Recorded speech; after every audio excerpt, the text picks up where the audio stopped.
আসসালামু আলাইকুম। এই মজাদার আচারটি আমি আপনাদেরকে তৈরি করে দেখাবো। আপনারা এই আচারটি অনায়াসে 2 থেকে 3 বছর রেখে খেতে পারবেন, নষ্ট হবে না। আপনারা আমার কিভাবে আমি তৈরি করব প্রসেসিং গুলো দেখেন, আশা করি বুঝতে পারবেন। আমি টিপস সহ সবকিছু আপনাদেরকে ডিটেইলসে বলে দেব। ভিডিওটি না কেটে প্রথম থেকে শেষ পর্যন্ত দেখুন, আশা করি বুঝতে পারবেন। আর আমার পেজটি অবশ্যই ফলো করে দিবেন। এখানে আমি আমগুলোকে ভালো করে ধুয়ে নিব। ধুয়ে তারপরে আমি ছিলে নিব। আমার মেয়ে আমাকে হেল্প করতেছে। ছিলে আপনারা এভাবে টুকরা করে নেবেন আপনাদের পছন্দ অনুযায়ী। আপনারা ছিলার পর কিন্তু আবার ধুবেন না। এখানে আমি হলুদ মেখে রোদে শুকিয়ে নিব। আপনারা লবণ দিবেন না, শুধু হলুদ মেখে শুকিয়ে নেবেন। লবণ দিলে পানি ছেড়ে দিবে। এভাবে আমি রোদে শুকিয়ে নিয়েছি। দেখেন একটু কালো ভাব চলে আসছে। আচার দেওয়ার পরে এই কালো ভাবটা থাকবে না। এখানে আমি 5 ফোড়ন নিয়েছি। 5 ফোড়নকে হালকা টেলে নিব।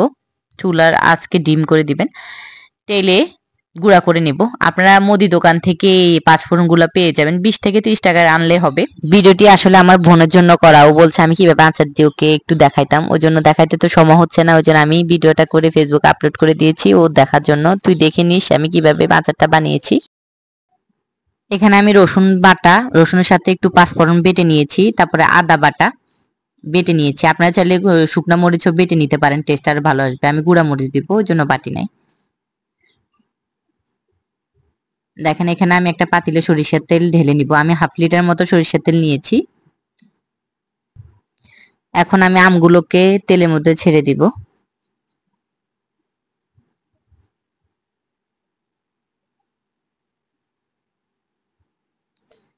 আমগুলোকে একটু নেড়ে চেড়ে নিব।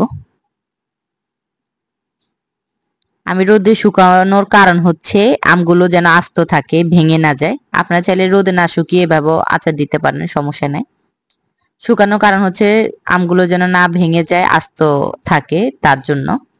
দেখেন আমি এভাবে হালকা একটু নেড়ে চেড়ে দিয়েছি। এখন তেজপাতা এলাচি দিয়ে নিয়েছি, লবণ দিয়েছি। তারপর 2 চামচ মরিচের গুঁড়া, হলুদ পরিমাণ মতো, আপনারা আপনাদের পরিমাণ মতো দিয়ে নেবেন। আদা বাটা দিব, রসুন বাটা, তারপরে 5 ফোড়ন বাটা দিয়ে নিয়েছি। রসুন বাটা আর 5 ফোড়ন বাটা একসাথে বেটে নিয়েছি আমি। এখন আমি আচারগুলোর সাথে মশলাটা মিক্স করে নেব। দেখেন আলতো হাতে মিক্স করে নেবেন। একটু ভালো করে একটু নেড়ে চেড়ে নেবেন। যখন আম কিন্তু নরম হয়ে যাবে তখন কিন্তু বেশি মানে লাড়াচাড়া করবেন না। এখানে আমি 5 ফোড়ন গুঁড়াটা দিয়ে নিব।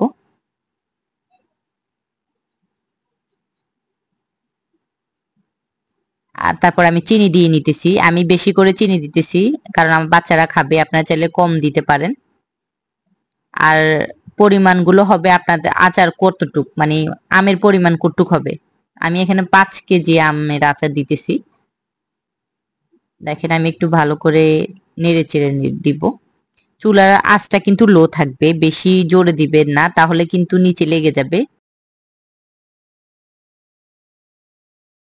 দেখেন আমি এই খুন্তির সাহায্যে এভাবে হালকা করে একটু নেড়ে চেড়ে দিব। এখন আমটা একটু নরম হয়ে যেতেছে, কিন্তু বেশি নাড়াচাড়া করা যাবে না। হালকা করে একটু নেড়ে চেড়ে দিব। এখন আমি শুকনা মরিচ 4-5টাকে এভাবে ছোট ছোট করে কেটে দিব, তাহলে গ্রানটাও ভালো আসবে। তারপর এখানে আমি সিরকা দিয়ে নিতেছি যেন আচারটি ভালো থাকে। সিরকা অবশ্যই দিবেন। আবার আমি এভাবে হালকা করে একটু নেড়ে চেড়ে দিব। আপনারা মানে কিভাবে নাড়বেন সেটাও দেখে নেন, না হলে কিন্তু আম ভেঙে যেতে পারে। দেখেন আচারটিকে এভাবে অল্প আছে আপনারা 1 থেকে 1.5 ঘন্টা মতো রান্না করে নেবেন।